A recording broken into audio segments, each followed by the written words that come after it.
But you turn to someone in prison and you sit there and you simply ask them, how are you? So often you get tears. People don't ask them how they are. And their vulnerability and truth to me was something that I felt like was injustice or in crime not to share with the world. She has a daughter who's now gone, and she's going to come face to face with this man who took her life. And the first thing out of her mouth is, I have a hug for you. Well, hello, my friends, and welcome to the Live Inspired podcast with John O'Leary. Today, you are in for an absolutely inspirational, joyful, challenging ride. So I encourage you on the front side of this one to buckle up and get ready for it, because I have the opportunity of bringing you someone who has inspired me for as long as I've been following her work. And when you hear about her work, when you hear about her story, when you hear about where she came from and what she's doing today, you're going to be inspired not only by her story, you're going to be inspired by your story. And maybe most importantly today, brothers and sisters, you're going to be inspired by the stories of those who look, act, vote, worship, move through life completely differently than you.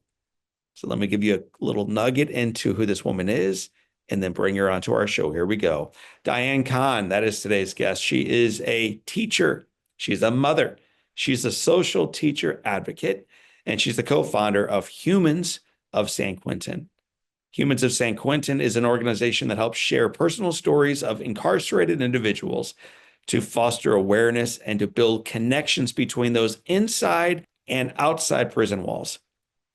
The wild thing about Diane's journey, she began haltingly and awkwardly with one individual. And that one story of compassion, of biography, of poetry, of storytelling, of humanity grew into another and another and another. And now thousands of stories like this are being told, not only in San Quentin, not only in California, not only in the United States prison system, but indeed around the world. It's a remarkable story. She's a remarkable individual, and I've got the delightful joy of bringing her to you right now. So here we go. Buckle up, my friends, as I bring on my friend, and now yours. Her name is Diane Kahn. Diane, welcome to Live Inspired with John O'Leary. Thank you for having me today. I'm just honored that you want to hear my story and want to uncover all those voices that are tucked away in all the corners of our world. So thank you. Well, before I hit record, you and I have already laughed together. We've cried together. And then finally, I'm like, Diane, you're wasting your A game on me. Let me bring my friends to the party. So I'm bringing them in right now. They are now part of this conversation. If one of them happened to meet you somewhere in the Bay Area, just randomly at a coffee shop, and they introduced themselves to you, and then you back to them, and they said, Diane, what do you do? How would you answer that now? I do get that question a lot, and I've really had to learn how to truncate it over the years. So I tell them that I interview people around the world and put their stories up online. So I know your story, and I recognize you are being wildly broad in that answer. So when you say I interview individuals from around the world, well, that's what I do too, Diane. So you and I are in direct competition. You're a little bit more narrowed in, though, on the individuals with whom you interview. Talk a moment about that. Who do you interview? Sure. And when I give them that intro, John, it also gives them the out, because a lot of people don't want to hear about what's happening in prison. They're afraid of it. And it's a way for them to say, do I want to engage this conversation, or are we going to go and talk about something a little more superficial? So it does give a broad stroke view. I think if I start out in the beginning of my story, it will then shed light on where I am today. I've been an elementary school teacher, and in 2017, I was on the School of Education Board of the University of San Francisco in 2017 and found out that they had a presence inside San Quentin, and I jumped on it. So here I am in a classroom teaching men how to get their GED, and they come from all walks of life. And their vulnerability and truth to me was something that I felt like was injustice or in crime not to share with the world. At that moment, I realized that all that I'm learning, people around the world need to learn. So it's been more of a learning journey for me. So at that time, I was also following an online platform called Humans of New York. And what Brandon Stanton did is he went downstairs and would extemporaneously take pictures of people in New York City, dusted off his camera, and would interview them. I'm doing the exact same thing in prisons around the world. So I went to a friend inside, Juan, and he had been incarcerated for many, many years and still is. Journalist his whole life. He says, Diane, I've always wanted to share the men's story in blue, and I've never had the platform.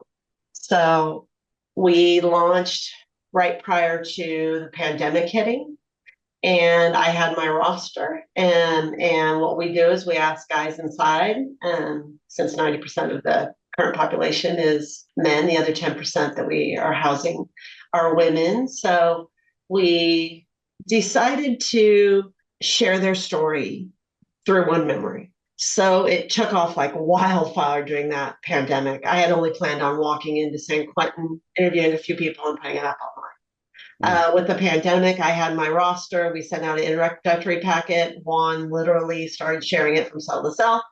And fast forward now to 2025, we are in over 185 prisons in the US.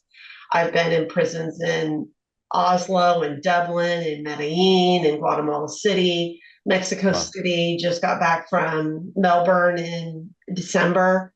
So the one thing that sticks most out of all this for me is the kindness in people. I'm going to hit pause just for a moment on this story and then come back to this idea of from being in and out of prisons around the United States and around the world, you are most stuck and struck by the fact that the kindness that is on display. That's ironic and unbelievable. So let's come back to that for a moment. The story began, though, with John, I was an elementary school teacher. What kind of kids were you teaching? What was the classroom you were looking at as a teacher like? To be very, very frank, I was teaching affluent, mostly white kids at a Catholic school in San Francisco. And then when my husband and I got married, we moved out to Marin County, taught at another beautiful private school there. And I thought I had a huge impact. I thought I was doing a good job. And then picture me standing in front of a classroom, and Rodney, his name's Pitt, is inside San Quentin, and he wants to get his high school diploma. And he has a picture of it that he eventually graduates with, and he wanted it before his granddaughter got it. And he's Black from LA, and the ripple effect of teaching him is startling compared to the child that I was teaching prior. I've obviously heart not only for that little Catholic school that you spoke to and that those kids that you were bringing forward into life, but also those that you are serving who are currently incarcerated. And I'll say this to our listeners and viewers, whether I'm walking into a boardroom or an arena, I get a little nervous, but there is no anxiety I feel like when I'm pulling my car up to a place that on the side of the street usually has the signs, absolutely do not pick up any hitchhikers, right? And then as you Right. get closer, you realize why, because you're approaching a prison. Then there's a sign that says, leave everything you brought with you in the car. Leave your phone, leave your keys. You're bringing nothing metal in. You're bringing nothing private in. You are exposed in this place. You get buzzed in, you're in a holding area, you get buzzed in again, and then you're in general population. And you are no longer free at all. I've done this more than a dozen times, every single time. Even with the kindness that you referred to, I am extremely nervous. Here you've come from a classroom where you are speaking and loving on these kids who are just affluent and beautiful and awesome. And now you walk in for the first time. What's that first time that you walk into San Quentin like? It's eerie, and you can speak to it a little bit. There's this calm. There's this very regulated. There's not a lot of high emotions. There's not a low emotions from anybody ever. So there's guards in towers that have guns down on you. And I don't know if this is the right word to use, but there's a piece to it. So you're in a controlled situation. So I actually feel safer inside prisons than I do walking freely, Wow. because the people that I am coming up against have a very dark, nasty place to go to. Should they do something to someone free like me, they will find themselves in solitary confinement, in concrete walls, and have no voice. My voice is superior. So they can typically stay up there in there for anywhere from 30 days to 90 days without anyone hearing their story, even if they ever do. So they're not going to do something. They kind of have me on a pedestal. You mentioned kindness. It wasn't the word I expected you to bring up first when you're talking about your first experience and these encounters with the population within San Quentin and then other places. What do you mean by that? John, what struck me most was their kindness. So when we went live that summer during the pandemic, and also when I sat in the media center inside San Quentin with Juan, I look at him and I said, Juan, I don't know if I can do this. There's victims. There's such a big pool of victims on every single story we're going to share. And he's in this wheelie chair, and on one side of the wall in San Quentin is the front page paper of every newspaper that they have published, written by incarcerated people. And he turns around, he says, Diane, don't worry, it works. And in the back of my head, I had my Catholic mother saying to me, the good always wills out. And it has. So here I'm afraid of the victims, and I just throw caution to the wind. We go for it. And it's amazing on the outside how, when you look at someone's person and you look at their humanity, that inside each and every one of us lives this kindness and this tenderness. And it is shown again and again with every story we've put up. We've put up over 1,500 stories of people, and we don't hear the backlash, John. We don't. So I think when you really sit down and you listen to someone else's story, you find that there's more that binds us together than tears us apart. And that is the success of Humans of San Quentin. Why does the story of one person matter? Why does it help this individual who you're in front of, or the classroom, or San Quentin, or Southern California, or the world, or whatever it is, that individuals are beginning to identify their story and then share that with others? I think you can then reach into yourself when you hear that story, and there's a common ground. You're making connection. Oh, this person, something in their story may resonate with you. And then you realize you're on a level playing field. And at that moment, that is when someone is able to then take away that bias or that potential narrative they have on them and actually live in their shoes. And for me, that's where I think we can go against what the media is portraying as these bad guys. I used to drive my kids by San Quentin, all four of them.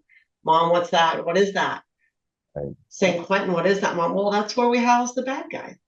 So I'm on a mission to change that narrative, to change what people think, to really drill down and look at the reasons why this happens and hopefully plant seeds of change and build our world differently.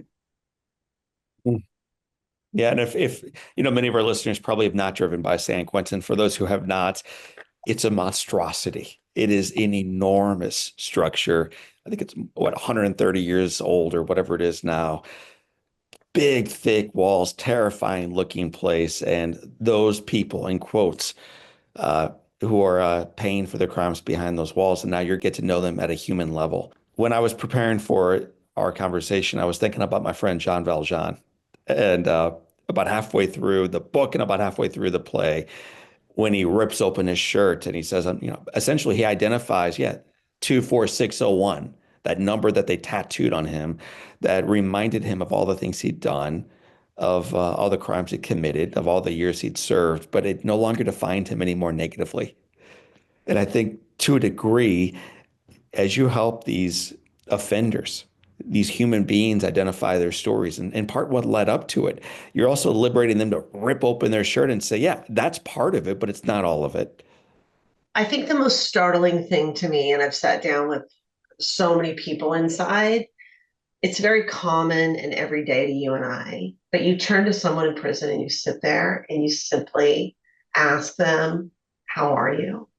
And it's going to bring me to emotions now because so often you get tears. People don't ask them how they are. Most of their childhood, most likely, they were not seen or heard. I remember asking teenage girls in Guatemala City, they were 16, and asked them to share their stories. And gave them a piece of paper and told them if they were more comfortable to write it. And they looked at me dumbfounded and they didn't understand what they were saying or what I was asking because no one had ever asked them that. I mean, I would assume that you and I, when we were in first, second grade, maybe we had our summer vacation and the teacher says, tell me your story, your little narcissistic self at that point told the story. No one did that. They don't know how to. No one's reflected on them. So there's a huge cathartic therapy that happens when you're able to turn in and make someone accountable and look at the impact that has been, done on them as well as their impact with their actions on the world. I think so, sometimes the more narrow we go, the more broad we can be in its effect and its an impact.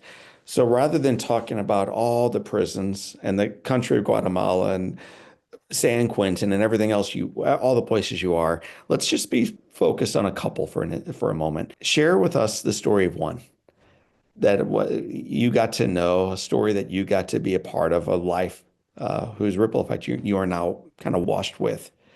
So give me a couple examples of individuals that you've had the ability of learning their stories. They've then also had the ability of learning their own story and how that moved you, that individual, and also others. That's a loaded question. I come across a lot. But there's someone that just came into our meeting inside San Quentin. So each week, I have a team of 10 men inside that run our program inside. And Freddie came in. His real name's Jose, and he's all covered, face is covered with tattoos. And he came in simply to thank us. And he said, I want to thank you first for being here, and I want to share my story with you. And he had it on a piece of paper and he just planned to mail it in. And I said, well, how do you feel about sharing it? And John, he goes on about how he'd been discriminated his whole life because of the tattoos on his face. He was married with kids. He would be pulled over. He would be kicked out of restaurants. He was always had this burden kind of hate on his shoulders. So he gets sentenced. He comes to San Quentin. After a little bit of being there, he applies for a job in the canteen or the cafeteria. And the woman there says, no, I can't hire you. You look like you're going to be a bunch of trouble. And he really took that personally because he knew he was a good person and he knew he wasn't trouble. So he went back, got a couple other jobs, got a lot of recommendations, went to her. And she said, gave him a review after a while and said, you're one of the best employees I've had. And that night, he's in San Quentin, sees one of our flyers up on the wall and writes to us. And he says it was the very first time in his life he was able to let that anger roll off his shoulder. So Jose is a story of how each of us have things bottled up, right, that we need to share. So it was beautiful to sit with him, and I was in tears, as you can imagine, sitting in that cold classroom with barbed wire on the top of it. So it was moving. It's moving. You mentioned earlier on that you were in front of a group of kids who relatively prestigious little Catholic school in the Bay Area. I have that version of those kids in the Midwest where I live. I have 4 children, Catholic schools, great education, great educators. And from kindergarten on, we write about summer vacation and Christmas holiday and the Easter celebration. Like we write and we write and we write. And yet it's still challenging for me to get my kids to recognize, how do you begin the storytelling of your life? Like, it's even for kids who spend a lifetime writing, it's hard for them to understand, how do I begin looking in the mirror and writing about what matters to me? You're doing this with adults who have never had anyone really put a pen in their hand and say, look in the mirror, look back, shut your eyes, now open and write. How do you begin that process for individuals who have never done it before? I treat it very much like a conversation, just getting to know somebody as if you and I were at a cocktail party. Very much leading with empathy, leading with vulnerability myself. Pretty quickly, I would say within a minute or two, and you've asked them something about themselves, something comes up that is interpersonal that I know someone's going to want to hear. Whether it be the bad day they had, whether it be their mother passing away, whether it being somebody 2 cells over committing suicide, whether it being on the telephone with their son who just had a birthday. So for them, it's very vast. What am I going to say? Because they have stories that many of us will never be able to touch upon. But it comes pretty quickly once you start talking to them. And also, I think inside each and every one of us, if we were to say to each other right now, what do you want to say? If you had that audience, what would you say? So they do already have something kind of residual in their mind. It just takes a few questions and a little bit of kindness that will then be able to bring that out in them. But it is hard. And the team that I was telling you inside, and we do have liaisons around the country. There's about 50 different prisons that can sit down and help us. That it really takes a while. Sometimes it's 6, 7 letters. Sometimes it's a guy going back to that cell and sitting with his buddy 3 and 4 times to get it out. But it's hugely rewarding. So it leads ultimately to them, whether it's a poem or a story or a moment in life that mattered to them or changed them in one way, getting published. I'm curious, when they see their story, their life, their words published, how does that affect these individuals? That is by far my most favorite question that you're going to ask. Well, good, because The I'm about done. That was my last good question. From here, it's down. It's just downhill, listeners. mic drop. Here we go. Finish strong. So you heard my story as to how I began. I want to share their stories. As a forever educator, I want to educate the outside free people, right? I knew I would have some kind of small impact on people inside. I had no idea what was coming our way. So we have about 60 people that work for us. 58 of them are volunteers. And 35 of those are high school interns that come into our office after school.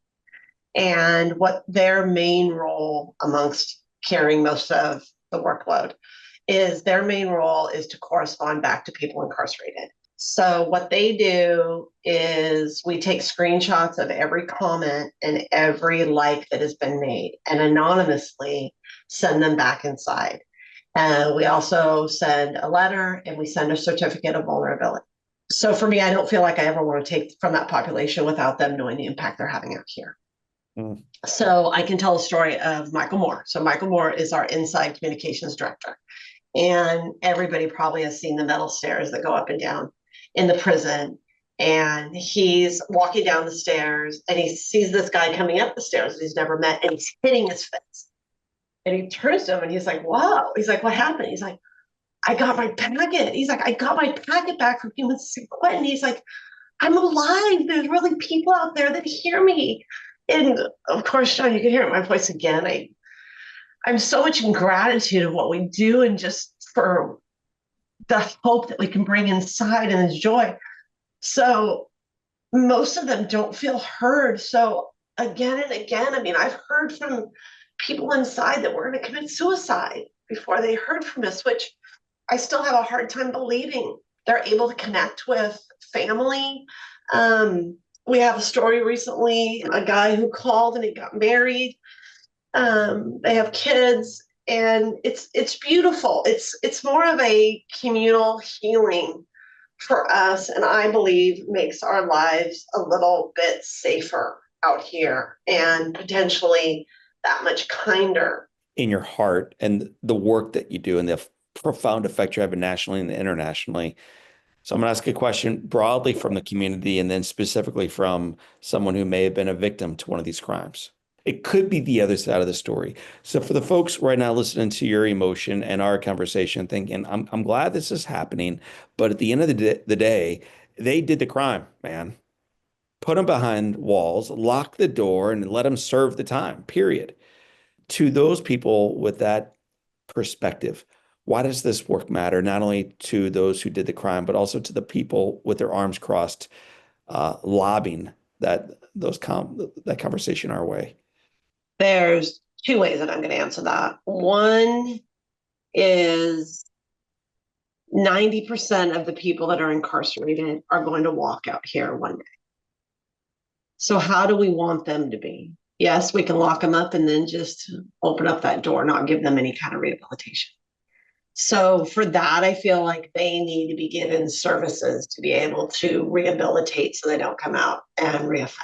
There's a huge negative imbalance as to what we do for the offender and what we do for the victim. So we spend billions of dollars, John, locking people up.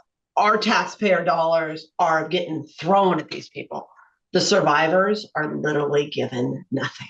They are not giving any kind of resources. They're not given any kind of help. That is hugely wrong. There's two sides of that equation, and half of it is not even being looked at, which I have had the luxury of being able to sit down in our podcast, the prison podcast, where for the first time I'm brought into a conversation between someone who has harmed someone and someone who has been a recipient of that harm, and to sit down with the two of them. And I think I'll let you ask me questions here and dive into that so you can best guide it. I'm going to follow your lead mostly. What I will say is, Jean Valjean broke a window pane and took a loaf of bread. And I think for that, he did 19 years and then more for trying to break out. When you talk about harm, some of the harm that was done, this includes harm against body. This includes sexual assault. In some cases, this includes murder of a loved one's family member. So this is indeed the kind of harm that just stirs anyone.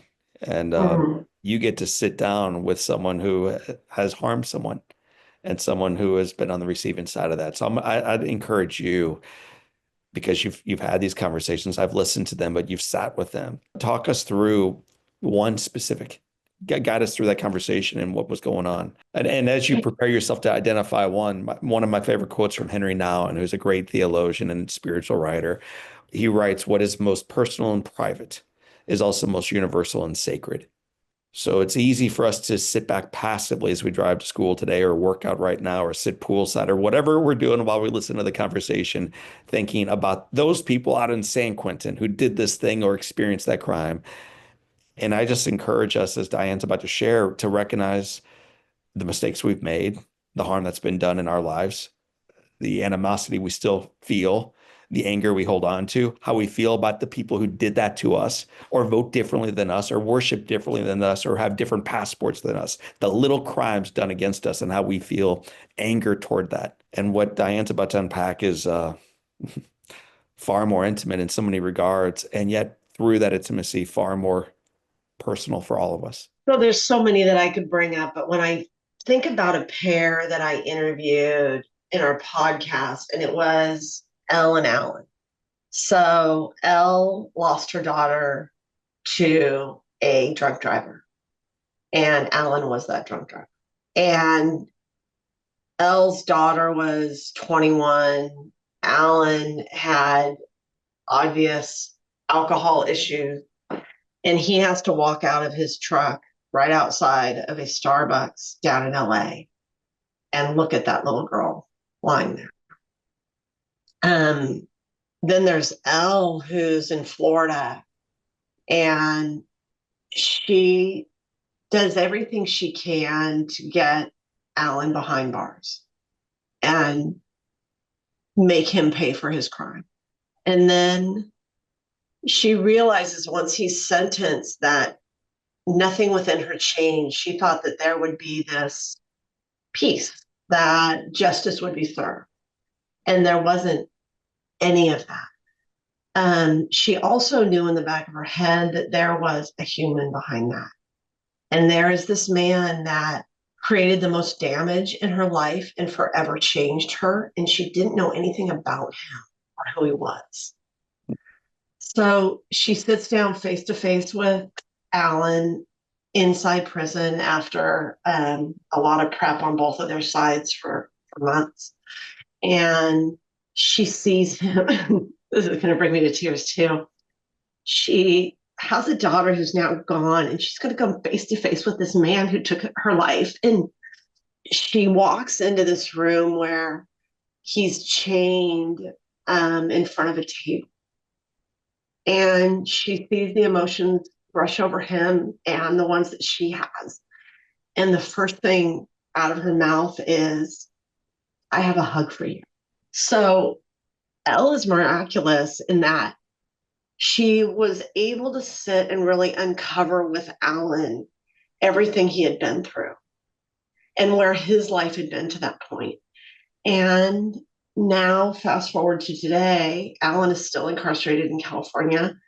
I met him inside San Quentin, but he's now been transferred to another prison. And she has been doing everything in her power to get him out, to release him. So that right there speaks volumes, right? To the human capacity to accept someone else. And that was the most startling thing that came out of the podcast for me is here we have these victims and I feel like I'm carrying a torch for people that are incarcerated.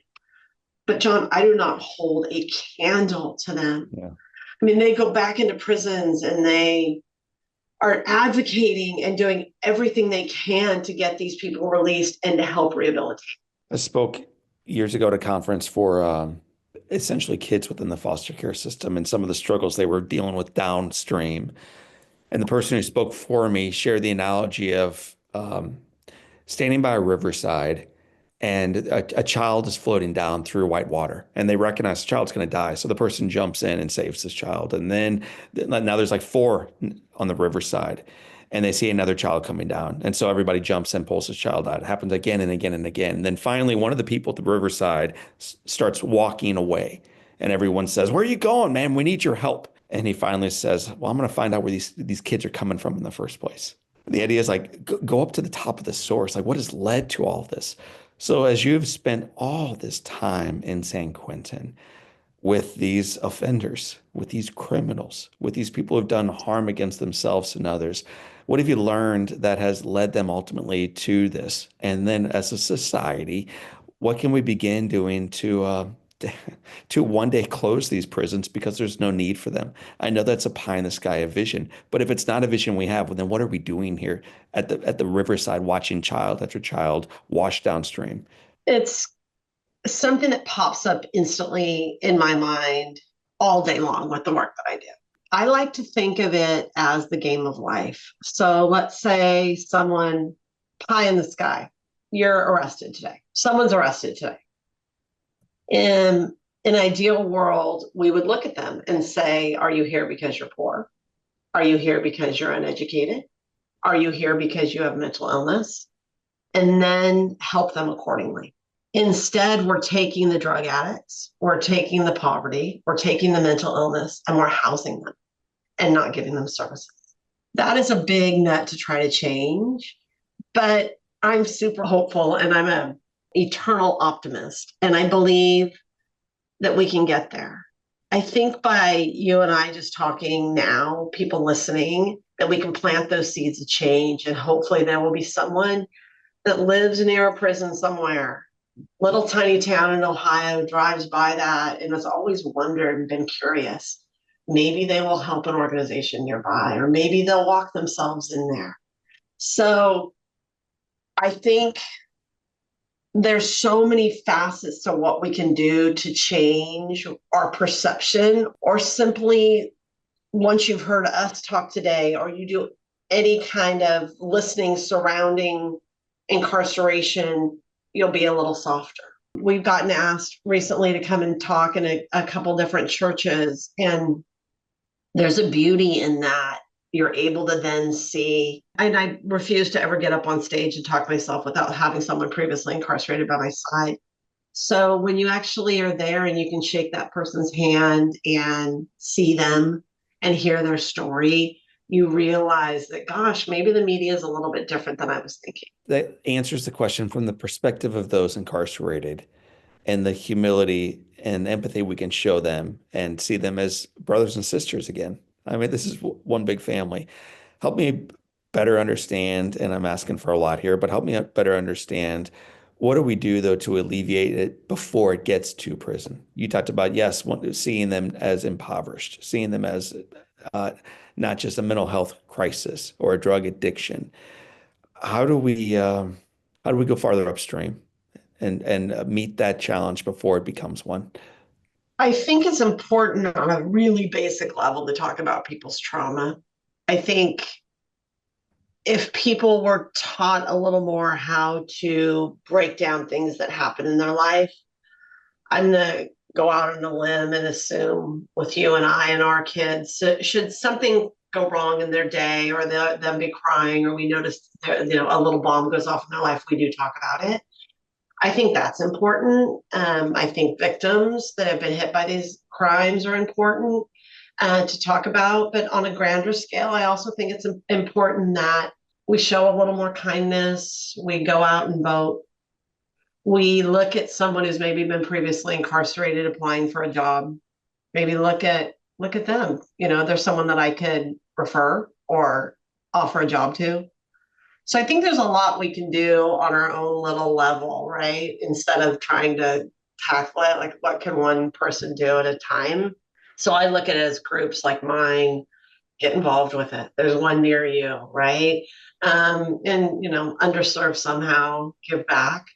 I think it just makes our world a safer place. I also think we're living in a beautiful time when you look at everything that is coming by with wellness. People in their 20s, early 30s have been very much educated and been brought up with wellness. They seem to be a much more sponge-worthy group that can look at people for their humanity and not necessarily someone like me who's in their late 50s and lock them up, three strikes, they're out. So we're sitting in a really beautiful time to be able to look at humans individually and see what they really are like and what they deserve. So you're speaking in part today to our audience, and I'm sure some of our audience are currently finding themselves literally behind bars, but the vast majority are not. And yet, they're dealing with isolation and they're dealing with regrets and they're dealing with anger and they're dealing with the harms they've committed to others and harms they've had committed against them.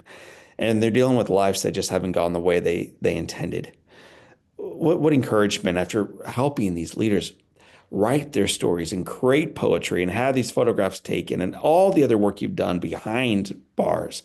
For those of us on the other side who sometimes feel as if we're behind them ourselves, what encouragement would you have for us? I think gratitude, there's a word that's used a lot now where we say live in the moment. I think that's hard for anybody to really do. Your mind just can't do one thing. Living in the moment, having gratitude, and potentially knowing there's someone worse off than you.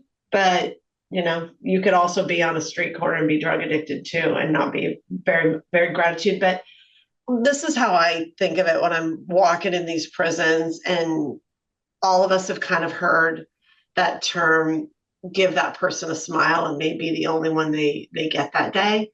I live for that when I'm in there. So I don't know exactly how to answer your question, John. I think knowing that there's people out there for someone, there is help should you need it. There is a friend that will listen.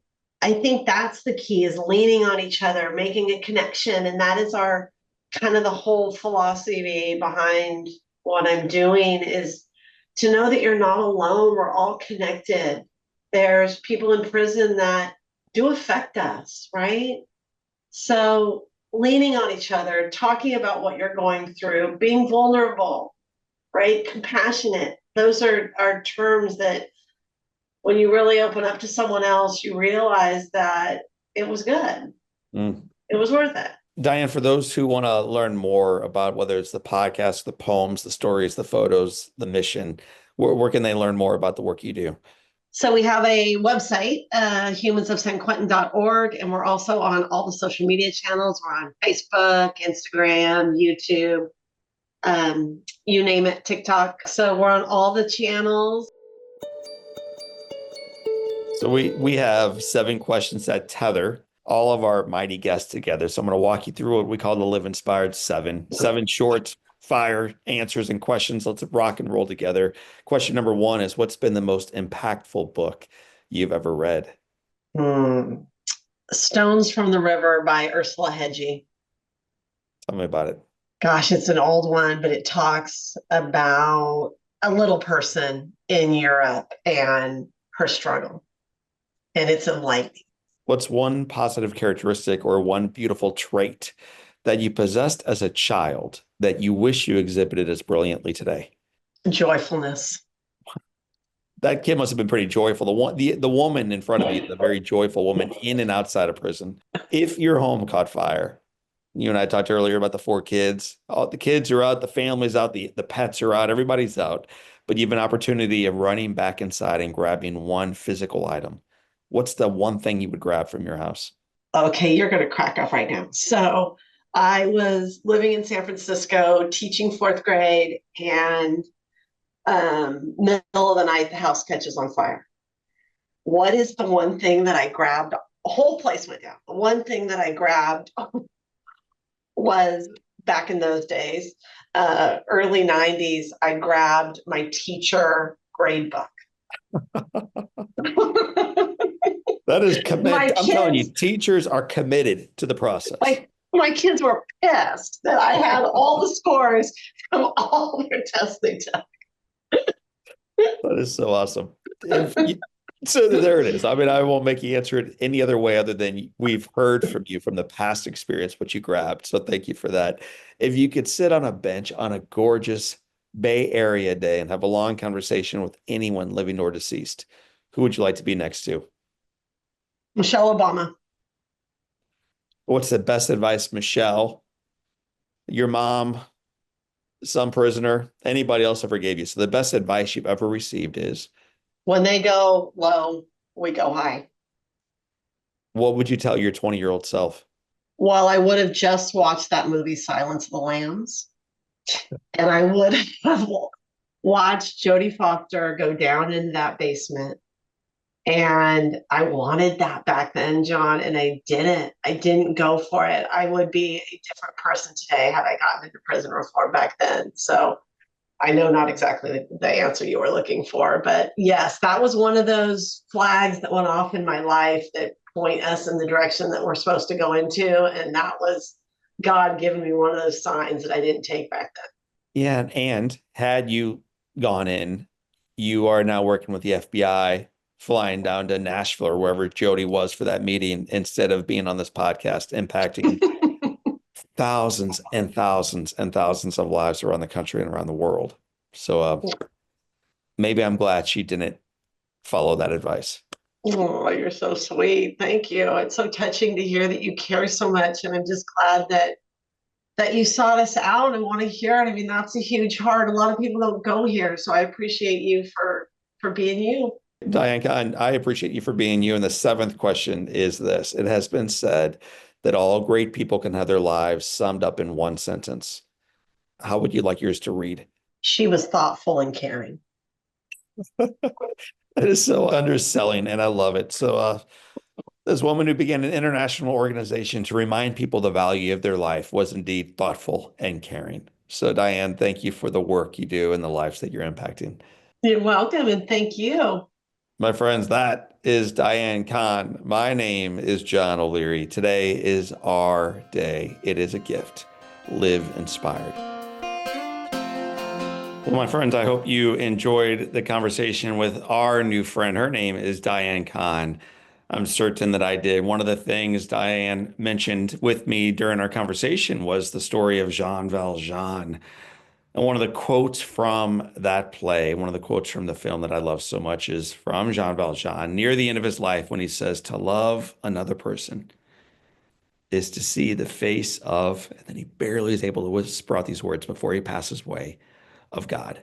To love another person is to see the face of God. During our conversation today with Diane, whether she was raising her kids at home, she raised four, whether she was working in front of fourth grade kids, or now today in front of prisoners around the country and around the world, one of the things she instructs us on, not just through her work and through her life, but challenges you and I, is the opportunity of loving the one in front of us. To love another person is to see the face of God. So if you're looking for a takeaway today from this Live Inspired podcast, why not grab onto this one? Seek to love the one in front of you. Why not start with the reflection staring back at you in the mirror? If you enjoyed this episode, there's two things you can do to expand on it. Number one, tell one person that you party with, that you worship with, that you work out with, that you work alongside with, that you listen to the Live Inspired podcast. Share this with one individual who might be liberated from receiving a podcast like this from you. It's a great way to expand our impact. It's a great way for us to set another prisoner free. So share the podcast today with those around you in your life. It will make a difference, I promise you. And the second thing is, if you want to take another step into a journey like this one, why not check out one of my favorite human beings, one of my favorite composers, one of my favorite musicians, one of my favorite people. His name is Eric Genius. Eric, I recorded a couple years ago, episode 290. We'll have a link to it in the show notes. But Eric Genius is a brilliant human being and one of the most compassionate, generous individuals I've ever read about, ever interviewed, ever shared. You're going to love it. So check it out at episode 290. We'll have a link in the show notes. My friends, I want to thank you for tuning in this time. And until next time, my name is John O'Leary, and today is your day. What a gift. Live inspired.